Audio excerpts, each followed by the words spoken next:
Welcome back to the Tool Crib. You know, every once in a while I'll run across more of a novelty multi-tool in a store. Sometimes I'll pick them up, sometimes I won't.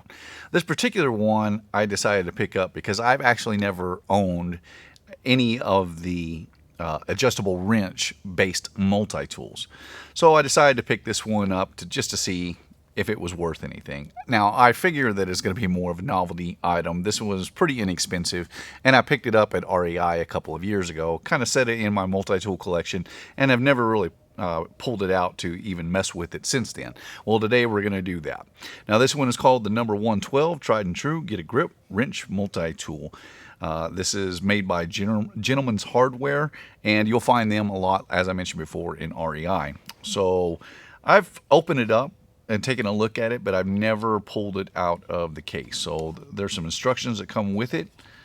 I might pull those out here in a little bit. But let's get this opened up, and we're going to kind of see what it's all about and what all implements it includes. And for this, I'm going to be using a pair of side cutters from Knipex, the 7401 160s. If you've never used Knipex tools, I encourage you to give them a try because they are really phenomenal tools. And let me just pull all this out. We'll get it set to the side, and now let's take a look at this multi-tool. Took the time to get some specs out of this. I put it on the scale, and it comes in at 298 grams or 10.51 ounces. It's actually a little lighter than I thought it was going to be originally. The overall length on this one is 6 inches long. That's 152.4 millimeters is what it comes to exactly. The widest point, which I measured up here across the head of the adjustable wrench, is 1 9/16 of an inch wide. So it is very, very wide, or 40 millimeters. The thickness on it is 7/8 of an inch, or a little over 22 millimeters. So this is a pretty bulky multi-tool, and with no pocket clip, and it also does not include any kind of a case in order to actually carry this with someone. So this would be something that you might throw in a glove box or something, because there's really no way to efficiently carry it. So yeah, it's pretty cheap, and it's more of a novelty tool, but nonetheless, I thought I'd take a look at it and see what all it includes. So let's go through the tools. First, we're going to look at that wrench and see how well or how wide it actually opens up. Okay, so the right off the start, you can tell that there's a lot of movement within the wrench mechanism itself, and then the thumb screw is recessed down a little bit, so it's a little tough to get to. It's not the most user-friendly tool that I've ever used, for sure. And you can see there's a lot of movement, so the tolerances on this are not the greatest. I might try it here in a little while against some bolts to see how well or how efficiently it will actually work on hardware. So let's see what we got in overall width here. Looks like we got 13/16, so that's going to be roughly, that's just a touch under 21 millimeters. So I guess decent size. Normally your 6-inch crescents will go up to 3/4 or just a little bit more. So this is the right range for what an adjustable wrench will actually do. But I will say that the mechanism to operate the wrench is a little bit tedious. Now, they don't really specify what the steel is made out of in this one. It just says stainless. The thumb screw, the fitment on here is obviously not the best. Now, this does come with a screwdriver built into the head of the adjustable wrench, and they include 3 different 4 millimeter pieces that go in here. So instead of using a 1/4-inch driver, this is 4 millimeter driver. They include the Phillips number 1, and it looks like, yes, it does. It has a small magnet on the bottom there to keep that in place. So that's a unique thing, how they put that in there. It also comes with a number 2 Phillips, and it looks like that's a 3/16 flat driver with the onboard bit storage. And it's a little fold-out deal that, that's not too bad. It's not terrible, I guess, in design.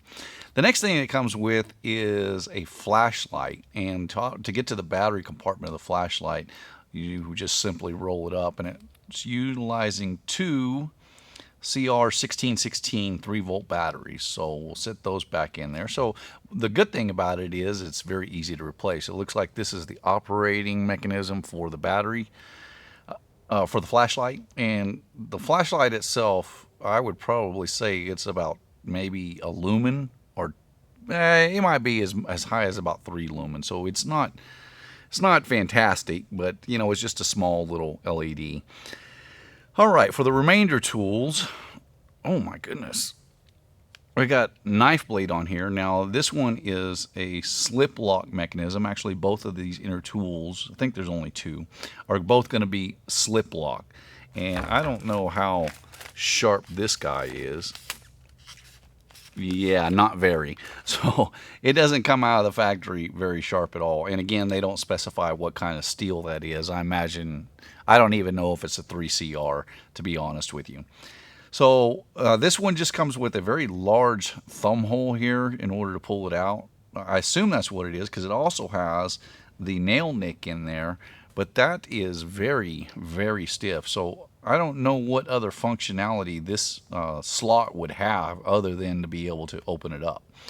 We'll close that back down and we'll get to the second tool. Now the next tool has a 1/4 inch flat driver on it, ground into it. It also has, I don't think I've ever seen that before, the can opener on there has a bit of a serration instead of just a flat grind across there, or chisel ground across there. So they have a little bit of a serration in there. I'm not sure what the purpose of that is, if it does them any good. Then you have the can opener itself. Down lower you have the bottle cap lifter. I don't know how well that, I guess it would work okay. I'd have to really try it out to see if that can opener is worth anything. And then they have what appears to be a serrated knife, but with that really thick blade and those extra wide serrations, I don't know that that's going to be that useful to you. And then on board they also include a wrench. Now that's interesting that they would try to add this type of tool when their multi-tool is based around an adjustable wrench, but they do include a couple of wrench slots in here. I don't know if those are metric or standard, but that's what it has on there. Now, with no way to carry this, it is definitely a novelty. This is not something that I would recommend to anybody. You know, I don't necessarily mind these different types of multi-tools like this. I have seen, there's been a couple that have hit the market when you get adjustable wrench multi-tools, and some of them have been okay. I've just never personally picked one up, and by the time I wanted to get one, they were off the market already. So coming across them can be a little hard to find sometimes. I wouldn't mind something like this if it really used a very good high quality wrench, and then had maybe a screwdriver, a fold-out screwdriver, and with the ability to put a pocket clip or a lanyard attachment or something to it, where it could actually be used as a tool. This is really, it's too bulky to carry around for my personal taste anyway, and this is coming from someone who EDCs a Leatherman Surge, which is one of the largest multi-tools on the market. But for its heft and its overall size, and then the fact that the adjustable wrench, first of all, is a little tedious to operate, and secondly, I just don't think that the slop in there is just so terrible that once you're wrenching on something, it pulls back so far out a square that you'll run the risk of rounding off bolts. Now, for the occasional, to take off the occasional bolt here and there in a jam, I suppose that it might work okay. But there are definitely other multi-tools out there that will fit the bill better than this one when it comes to that as well. So overall, again, this is just more of a novelty thing. I would like to see some different companies, especially Leatherman, because they're more apt to do something like this. Maybe Gerber as well, but to take a a different type of tool. And I don't really mind something like this if it had, like I said, if it just really limited its tools. This thing is trying to do way too much. And because of that, you get these extra layers. If it was just the handle and embedded in the handle was a fold out screwdriver, I would be really okay with that. You know, an adjustable wrench and screwdriver all in one, that would be pretty cool. Or if they took maybe this with a knife blade and a flat driver, I don't know. But the problem with a lot of these novelty things is, first of all, they don't use the greatest of materials. And then secondly, they're trying to do entirely too much to make them actually feasible to carry something like this. This is a stocking stuffer gift, not something that the end user, I would think, would be using on a daily basis, but nonetheless. So this is, again, the number 112 from Gentleman's Hardware. You can find them at REI. I'll leave a link down below if anybody's interested. Now, Gentleman's Hardware actually has a couple of different multi-tools. This is the only one from them I've ever picked up. I might in the future pick up some more. You just never know. Well, this has been a look at this particular multi-tool. My name is Ben. You've been watching the Texas Tool Crib. I always appreciate you guys watching, and I'll see you in the next one.